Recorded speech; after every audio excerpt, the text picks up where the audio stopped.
Hello students, you are welcome in the first lecture of a new chapter, fourth chapter of chemical thermodynamics in our college. We are starting with the new chapter chemical thermodynamics. In your book, this is the chapter at position number 4. Actually, this is a fourth chapter in your book, but we are starting at number 3 because we have completed two chapters. First one, solid state. Second, solutions. In your book, third one is equilibrium, ionic equilibrium. But instead of that ionic equilibrium, we are starting with a chapter of chemical thermodynamics, which is actually chapter number 4 in your book. See which are the points we have to cover over here in thermodynamics. Already you are familiar with the law of conservation of energy. What is that law of conservation of energy? You know. Energy can neither be created nor destroyed. Just one form of energy is converted into another form of energy, and the total quantity of energy remain constant. That is known as law of conservation of energy. And that law of conservation of energy is also known as a first law of thermodynamics that we are supposed to study in detail in this chapter of chemical thermodynamics. Around us, there are many changes take place. For example, whenever ice kept open to the atmosphere, it is converted to liquid water. There is a change in energy take place. Change in energy take place. Whenever carbon burns, it is converted to carbon dioxide. Burning of carbon and conversion into the carbon dioxide take place with the change of energy. You may have seen the hand torch, where we are using the dry cell. In that dry cell, what happens? Chemicals are there, and those chemicals are converted into electric energy. Chemical energy is converted into electric energy.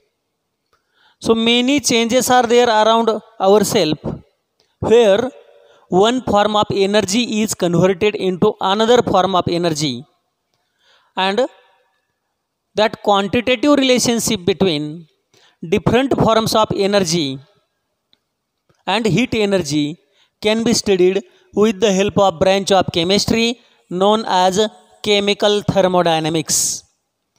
So in this chapter of chemical thermodynamics, we are concerning with the different processes in which change of energy take place along with that process.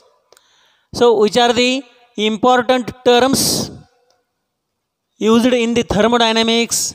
They are system, then surrounding, and boundary. See, here we have to study what is meant by system and what is meant by surrounding. So what is meant by system? Any part of the universe which is under consideration for thermodynamic study is known as system. The part of universe, any part of universe which is under consideration for thermodynamic study is known as a system. And what is surrounding of that system? Surrounding is nothing but the part which is present around the system. The remaining part, excluding system, is known as surrounding. The total part, remaining all part, total part of universe, just by excluding system, is known as surrounding of that system.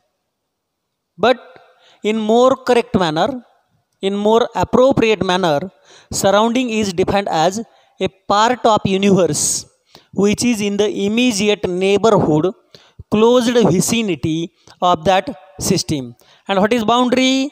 Boundary is nothing but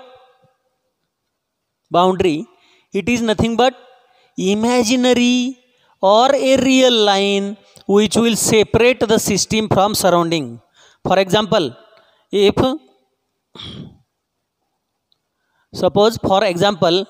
we have this beaker, in this beaker, suppose we have taken the liquid water. So this much part is nothing but a system. This part is known as a system. And what is surrounding? Surrounding is the part just by excluding system. So this part which is in the closed vicinity of a system is known as surrounding of that system. That is the surrounding. And this is system, this is surrounding, and this is the line, real line, beaker line. Line of beaker is nothing but a real line. That line which is separating system from surrounding is known as boundary.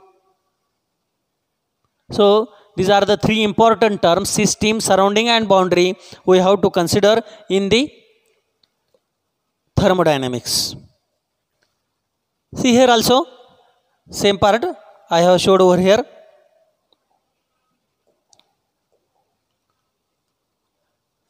This part is nothing but a system. This is a gaseous system because taken for consideration, thermodynamic study consideration. So this part is nothing but the total system, and remaining part of universe, totally remaining part of universe is known as surrounding of that system. And what is this part? What is this line? This is a line which is separating system from surrounding. Therefore, this line is known as boundary. Boundary is real or imaginary line which will separate the system from surrounding. Now, type of systems. Here we have to study different type of systems on the basis of free exchange of energy and matter in between system and surrounding. Types of systems. What is the criteria for classification? Exchange of energy and matter with the surrounding, system and surrounding. There are three type of systems. First one is open system, second closed system, and third is isolated type of system. See, in this open system, what happened here? Open system, in that system, it is a tea taken in cup and it is open at the top. So what happened? Vapors are escaped out from the tea. Matter is exchanged and energy is also exchanged. That is known as open system. Over here, in this case, it is closed at the top. So it forms a closed system. And here it is covered from all sides by thermal insulator also. That is known as isolated system. See it once again. Suppose we have this type of beaker. And in this beaker, we have taken the water. Suppose we have liquid water. If it is heated, we know how heating takes place. Due to heating, what will happen? Kinetic energy increases. And whenever kinetic energy becomes greater than intermolecular energy, molecules at the surface get converted into vapor state. So energy is absorbed.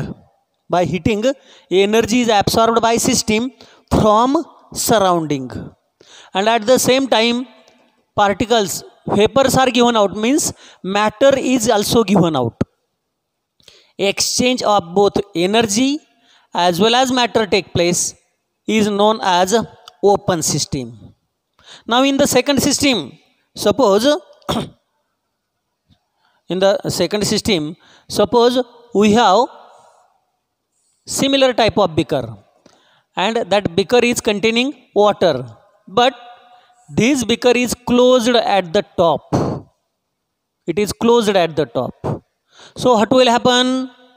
If it is heated, molecules of the liquid water are converted into gaseous state, but can they will escape out from the system? No, they will remain over here only because system is closed at the top. And in this system, heat is absorbed, energy is absorbed, but matter remain constant. Matter is not exchanged, is known as a closed system. Second type of system. Energy is exchanged but matter is not exchanged. And third type of system is known as isolated system. Suppose consider one more system, third type of system. Suppose we have the same beaker, that beaker is containing liquid water, but it is closed from all sides, covered from all sides by some thermal insulator. And now if it is heated, what will happen? This is thermal insulator, means heat from surrounding into system not absorbed. No exchange of heat take place between surrounding and system. Therefore, matter is not boiling. Water is not converted into the gaseous state. So here, since it is closed from all sides, no heating take place, no energy is absorbed, no matter is given out. Therefore, in this system, there is neither exchange of energy nor exchange of matter take place, is known as an isolated system. These are the three types of systems on the basis of exchange of energy and matter. In case of open system, there is free exchange of both energy as well as matter take place between system and surrounding. In case of closed system, only energy is exchanged but matter remain constant. Matter is not exchanged. And in case of isolated system, there is neither exchange of energy nor exchange of matter take place, is known as an isolated type of the system. Now, properties of system. Here we are studying the properties of system. Now there are two properties of system. Properties of system. There are two properties of system. They are extensive properties and intensive properties. See, what is meant by extensive properties and what is meant by intensive properties. Extensive properties are the properties which are depending on amount of matter present in the system. The properties which are depending on amount of matter present in the system are known as extensive properties. For example, mass, volume. Suppose I have small piece of stone. This is a small piece of stone I am having, and one more piece of stone I am having. So these are the two pieces of same substance I am having. So which one will have maximum mass, more mass and more volume? This has a more volume. This will have less volume. Mass, this is having more mass. This is having less mass. Therefore, mass, volume depends on which factor? They are depending on amount of matter, quantity of matter present in the system, and therefore they are known as extensive properties. Extensive. Some more examples are internal energy, heat capacity, number of moles. Energy, also depends on the amount of matter present in the system. More volume, more mass means more energy is there. More the mass means more energy is present in that system that can do more work. So these are some examples of extensive properties. Now what are intensive properties? Intensive properties are the properties which are independent of amount of matter present in the system. The properties of which magnitude is independent, not depending, independent of amount of matter present in the system are known as intensive properties. For example, pressure, temperature, surface tension, viscosity, melting point, boiling point, specific heat. Or we may take one more example, density. Density, D, density is equal to mass upon volume. If we take density of water from 1 liter, it is 1 gram per ml. 1 gram per ml. If we take density of water from 100 liters, there also density is 1 gram per ml.